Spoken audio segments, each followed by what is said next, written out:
So today we're going to look for some exhaust leaks with my Smoke Pro. We're going to turn this bad boy on.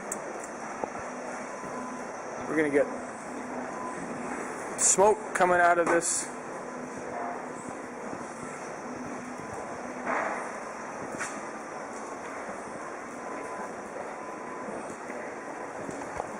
We're going to pop right into the end of the tailpipe.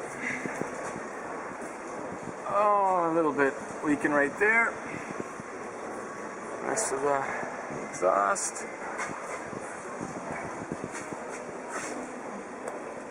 A little bit coming there. A lot coming there. And some coming there. So that's how we're finding exhaust leaks.